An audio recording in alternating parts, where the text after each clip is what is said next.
تخيلي كده إنك تعيشي جزء كبير من حياتك يتيمة، ولما تكبري يظهر لك أب أكبر منك ب5 سنين. تعالوا نشوف إيه اللي حصل مع يون من البداية. المسلسل ده اسمه ليجالي داد. القصة بتحكي عن يون اللي عايشة مع أختها الصغيرة دانبي ومسؤولة عنها بعد ما أهلها توفوا من 7 سنين، لكن ظروفهم المادية كانت صعبة، وصاحبة البيت بلغتها يا تدفع الإيجار المتأخر يا هتمشيها.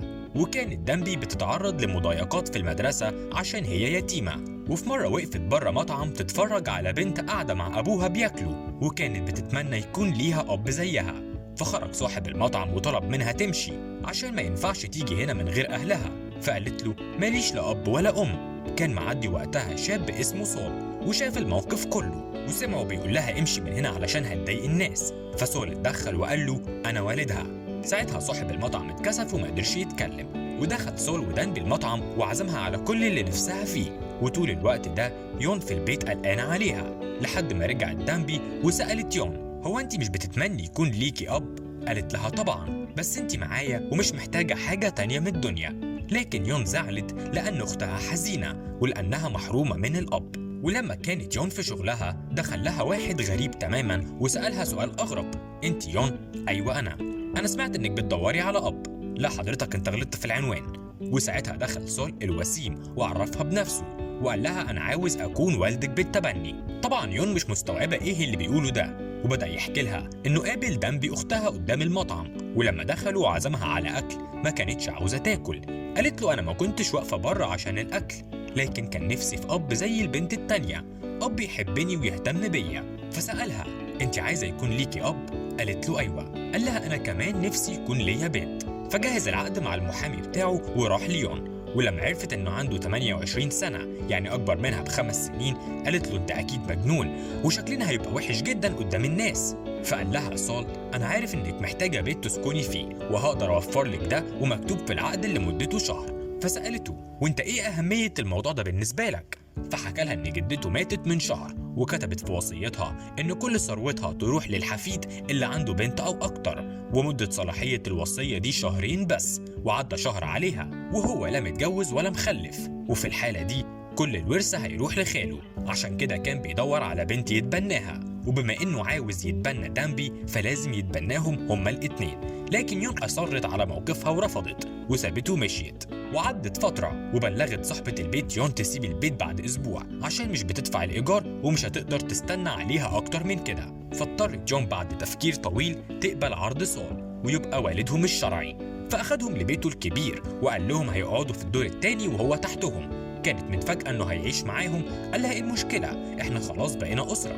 وراحت دانبي للمدرسة اول مرة وهي ليها اب. كانت مبسوطة جدا وسول كان بيطمن عليها ودايما لطيف معاها. وفي يوم راح له خاله لما عرف انه عايش مع صديقته الجديدة، فسول قال له لا دي الخدامة، ورفض انه يكشف عن حقيقة علاقته بيها عشان خاله ما يبوظش خطته وياخد منه الشركة. وبدأ يعامل يون بطريقة فيها حزم أكتر وقال لها لازم تعاملنا يكون بحساب ونخلي بالنا لحد ما مدة العقد تخلص عشان محدش يفهمنا غلط.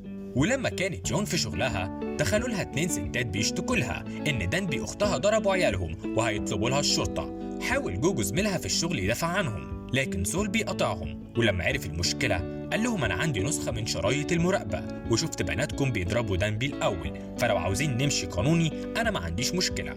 ساعتها الأمهات خافوا وسألوا أنت مين؟ ادالهم الكارت بتاعه وقال لهم أنا ولي أمرها. فجأة كلامهم اتغير وقالوا إيه يعني أطفال بيتخانقوا؟ ومين مش بيتخانق في المدرسة؟ مفيش داعي إن حد يتصل بالشرطة واعتذروا له. لكن سول وقفهم قبل ما يمشوا وقال لهم لأ لازم تعتذروا اليوم عشان كلمتوها بطريقة وحشة. وفعلا اعتذروا لها ومشيوا. واتبسطت يون من اللي عملوا معاها. ولما روحت البيت لقيته موجود.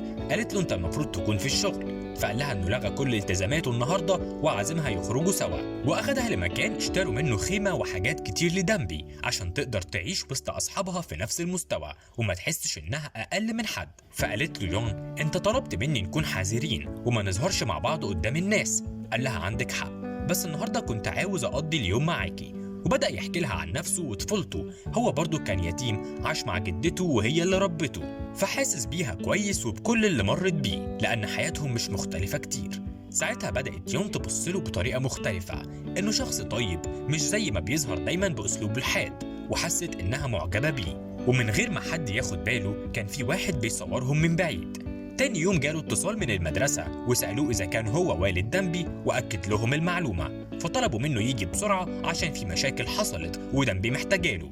فاتصل بالسكرتير بتاعه وقال له يأجل كل مواعيده، وراح لدمبي المدرسة حل كل مشاكلها واشترى لها هدايا ورجعت معاه البيت مبسوطة. وقالت ليون إن سول أفضل أب في العالم، اشترى لي حاجات كتير. ووقتها كان حد بيصورهم والمصور سمعها وهي بتندهله بتقول له يا بابا. ومع الوقت اللي قضوه مع بعض بدأ سول يتعلق بيهم ويأثروا فيه. ما بقاش كل همه إنه يحمي ثروة جدته من خاله، لكن بقى بيهتم بحماية يون ودمبي.